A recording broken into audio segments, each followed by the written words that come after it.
Someone is looking at you. You cannot see who. You are standing with your back turned, but you feel it. Something at the back of your neck. Not pain, not sound, just a sensation. Someone else's attention, like a physical touch. You turn around, and there it is. Someone really is looking. This has happened to you more than once, maybe even today, and you never stop to wonder why your body can feel it, because it just seemed like that is how humans are built. But here is what I want to tell you. What you just experienced is not simply neurobiology. It is the oldest documented fear in human history. It is 5,000 years old, and it is called the evil eye. Today we go to the very roots, not to superstitions, not to amulets on souvenir shelves, but to why 4 great civilizations that never had contact with one another independently arrived at the same terror of a stranger's gaze. At the same time, with the same solutions, and by the end you will understand something important, not about ancient people, about yourself. Let us start not with history, let us start with you. Think about the last time someone complimented you very intensely. Not just a simple good job, but genuinely, sincerely, with real admiration. A colleague tells you your project is brilliant. An acquaintance admires your car. Someone says your child is incredibly beautiful. What did you feel? Joy, yes, but there was something else. A slight unease, a small internal signal. Is this too much attention? What if they jinx it? Maybe it was not a good idea to say that out loud? You brush that feeling aside, because you are a rational person and you do not believe in superstitions. But the feeling was there. It always is. Or this situation. You are pushing your child in a stroller down the street. A stranger stops and starts staring. Too attentively. Too long. "What a beautiful baby," she says. You smile. You say thank you. But inside, something tightened. You grip the stroller handle just a little more firmly. You wanted to leave. Why? She did nothing wrong. She simply looked. But something in you knew. A gaze that lingers too long on something you love is a danger. How do you know this? Nobody taught you. It is simply there. This is the evil eye. Not in the medieval sense of curses and spells, but in the most primal, most basic sense. The fear that someone else's attention, someone else's desire, someone else's envy can cause harm to what you hold dear. This fear lives in you. It lives in every person on the planet. It simply goes by different names in different cultures and expresses itself differently. In Russia, people say, "Do not jinx it," and knock on wood, spit over their shoulder, or say their equivalent of "touch wood" 3 times. In Turkey, people hang a blue glass eye amulet on the door. In Greece, a grandmother whispers a prayer over a child she thinks has been given the evil eye. In India, families paint a black dot on a baby's forehead, specifically to spoil its beauty and deflect the gaze of strangers. In Italy, people make a hand gesture, the cornuto, 2 fingers like horns, protection against the evil eye. Different countries, different rituals, the same feeling. You never thought of these as a single phenomenon. You thought they were simply different folk traditions with no connection to each other. But they are one thing. They are the same fear that humanity has carried for 5,000 years, across all borders, across all religions, across all cultures. And here is what is most remarkable. This fear does not disappear with education. It does not disappear with rationalism. It does not disappear with science. Let me prove it to you. Think of the most skeptical person you know. Someone who believes in no superstitions whatsoever, who laughs at old wives' tales, who says all of this is nonsense. Ask them to do one thing. Ask them to say out loud in front of everyone, "My child is ugly and unhealthy." They will not say it. Even if it is untrue, even if they know with absolute certainty that words carry no magical power, something inside them will not allow those words to be spoken out loud about their own child. Why? Because the fear of the evil eye does not operate through beliefs, it operates through instinct. And instinct cannot be switched off by logic. If what we are uncovering here resonates with you, subscribe. Because next we go to where this fear was born, to Mesopotamia, to Egypt, to Greece and India, to people who lived 5,000 years ago and felt exactly what you feel today when someone stares at you a moment too long. And we will discover something that will surprise you. Because it turns out that 4 great civilizations that never knew of each other's existence arrived at completely identical conclusions about this fear.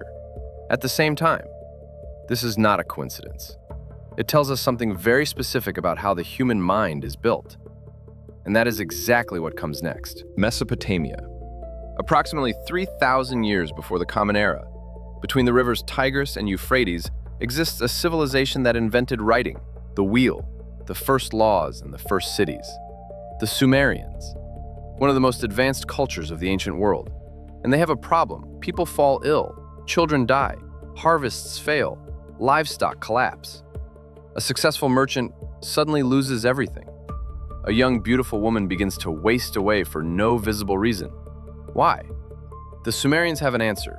Eye of Horus, the evil eye. A stranger's gaze charged with envy or desire that causes real physical harm. This is not a metaphor. This is a literal explanation for illness, misfortune, death. Sumerian texts describe the mechanism in detail. A gaze is not simply visual perception. It is a transfer of energy. When a person looks with envy, they literally send a part of their dark force into the object of their attention. Sumerian incantations against the evil eye are among the oldest written texts ever found by archaeologists. They are more than 4,000 years old. They are written in cuneiform on clay tablets, and they can still be read today. A rough translation of one of them goes something like this. The eye that looked upon the man, the eye that looked upon the animal, the eye that looked upon the garden, may that eye be turned back like a copper bowl. 4,000 years ago, a clay tablet, and a person writing about exactly what you feel when someone stares at you a moment too long. Now let us move west. Egypt, roughly the same period. The Egyptians know nothing about the Sumerians. Between them lie thousands of kilometers of desert and an absence of any regular contact. These are two completely separate civilizations developing in parallel, and they too have the evil eye. In Egyptian it is called Irt, the eye, but not simply an organ of sight, an active force. The Egyptians believe that the eye radiates rather than merely receives. When you look at something, you send a part of yourself there, a part of your power, your desire, your envy. This is precisely why the Eye of Horus is one of the central symbols of Egyptian religion. It is not simply a beautiful drawing, it is protection. The eye that sees everything, and that protects against all other gazes. Egyptian mummies were buried with amulets in the shape of an eye. Pharaohs wore images of the eye on their jewelry. Ordinary people painted the eye on the walls of their homes. Protection from the gaze of others was literally built into the state religion. Now Greece, again a separate civilization, again with no contact with the first two at the early stages of developing these beliefs. The Greeks called it Vaskania, and they developed the most sophisticated theory of the evil eye of any ancient culture.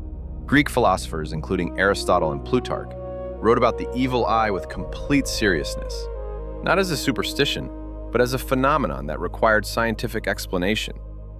Aristotle proposed a theory. The eyes emit invisible particles that physically make contact with the object of the gaze.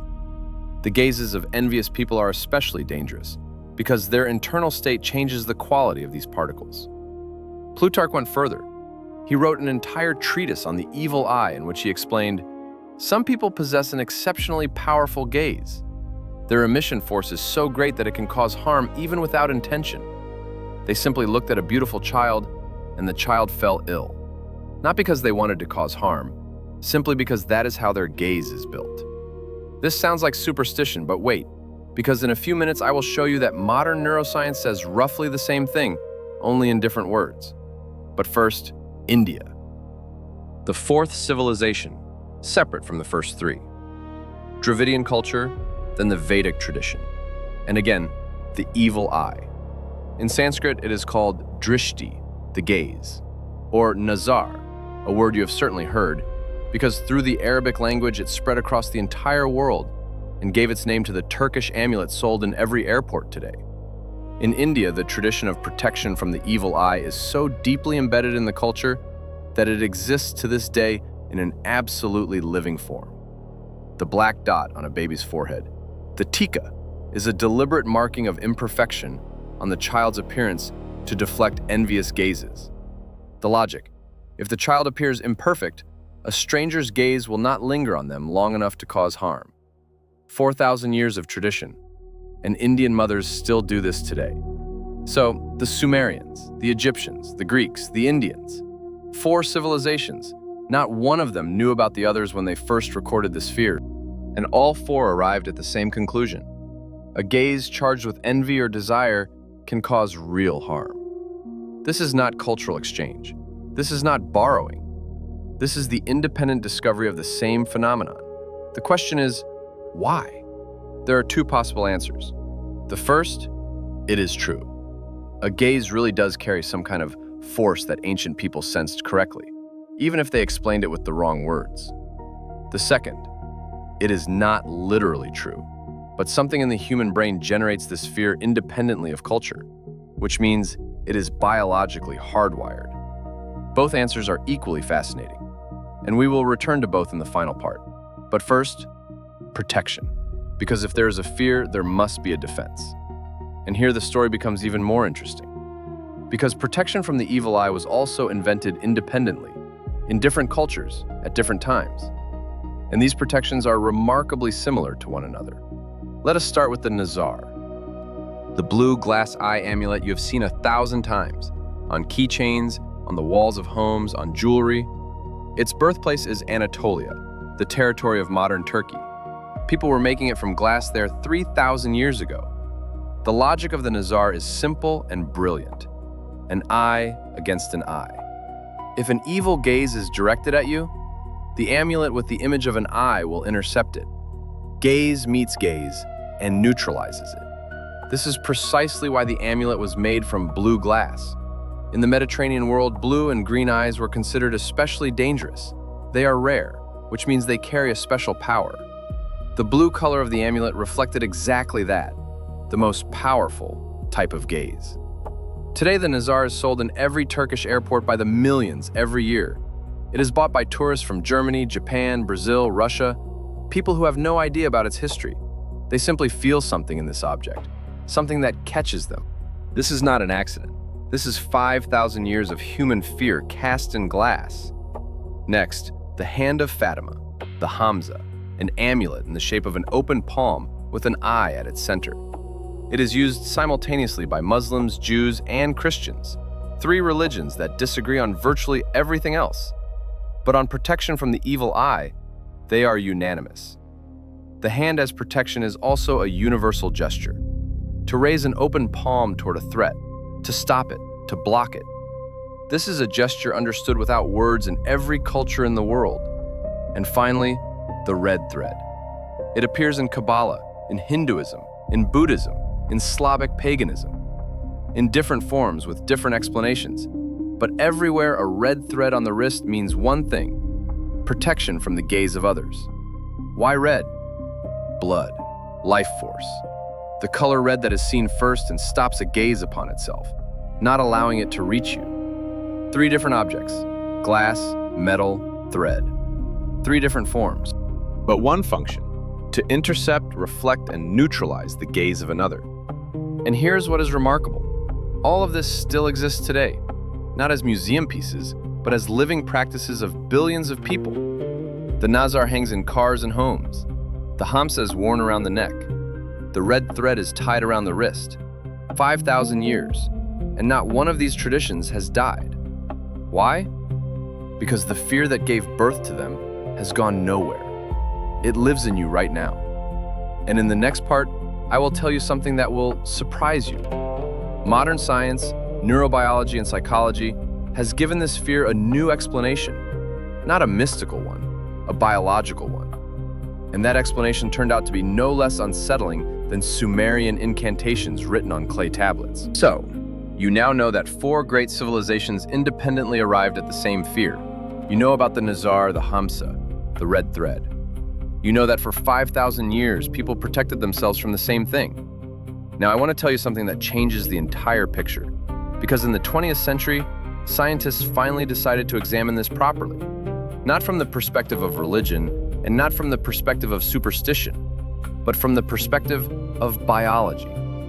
They asked a simple question: why does this fear exist everywhere, and in everyone? What exactly in the human brain creates it? And the answer they received is one of the most fascinating answers in the history of neuroscience. Let us start with a basic fact you almost certainly know, but have never connected to the subject of the evil eye.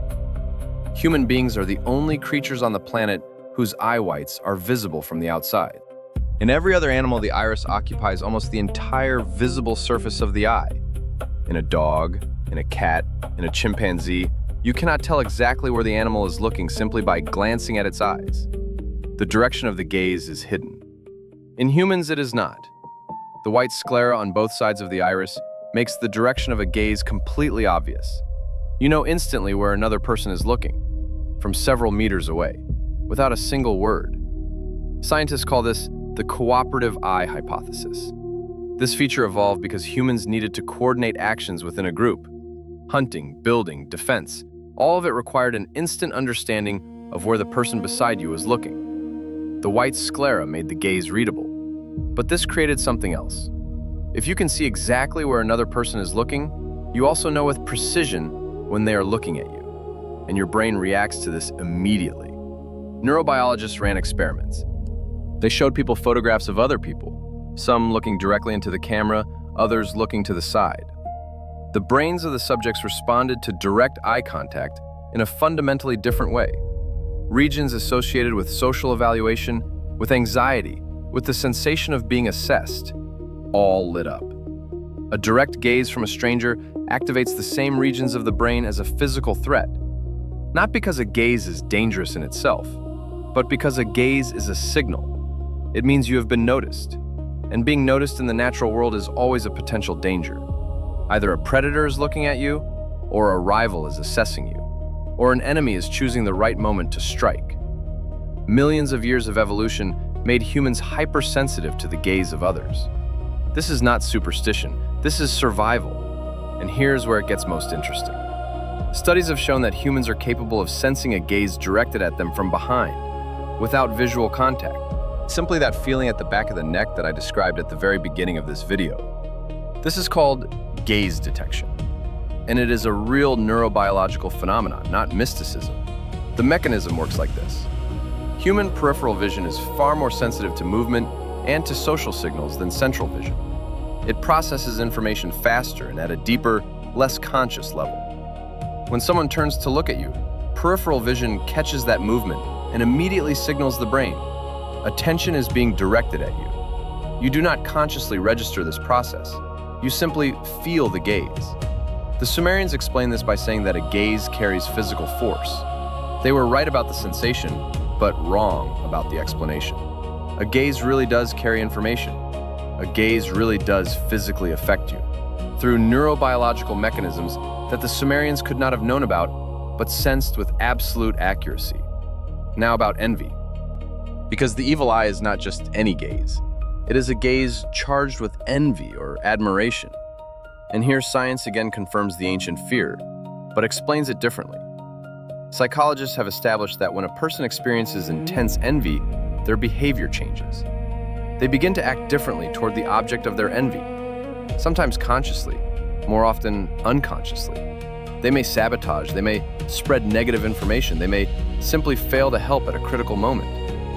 The object of envy genuinely suffers, not from a magical gaze, but from the changed behavior of the person who envies them. Ancient people saw the connection. Someone felt envy, and the person they envied began to suffer. They explained it through the gaze and through magic, but the connection itself was real. The evil eye works, just not the way the Sumerians thought. And here's what this means for you personally. That instinct that makes you tense up when a stranger stares at your child too intently, it is not irrational. It is entirely rational. It is telling you, this person has noticed you. This person is assessing you. Pay attention. That discomfort you feel when someone praises you too lavishly, it is also not irrational. It is telling you, you have become visible. And visibility attracts not only kind gazes. For thousands of years, people built entire systems of protection around this instinct. Amulets, incantations, rituals. The form was magical, but the function was entirely practical. Do not look at me too intensely. Do not envy what I hold dear. I am protected. The nazar on the door is not about magic. It is a social signal. I am aware that the evil eye exists. I have taken precautions. If you are thinking of harming me with your gaze, I am ready. The red thread on the wrist is not about Kabbalah. It is about being part of a tradition of protection that is thousands of years old. You are not alone against the gazes of others. Now, the final thought, the most important one. You live in a world where you are seen constantly. Social media is literally a system where millions of people look at you simultaneously. You post a photograph of your new home, your child, your success, and a million gazes fall on it at once. The Sumerians were afraid that a neighbor might look at their harvest with envy. They had one neighbor. You have a million. And here's what is interesting. The anxiety that many people feel after posting on social media, this is not a modern neurosis. This is an ancient instinct operating in conditions it was never designed for. Your brain cannot process a million gazes simultaneously. It was built for a village of 100 people. Hence the anxiety. Hence the feeling of vulnerability. Hence the urge to delete a post that attracted too much attention. This is the evil eye in its modern form. A blue glass amulet will not help with this, but understanding what is happening will. Because a fear you understand is no longer quite a fear. It is information.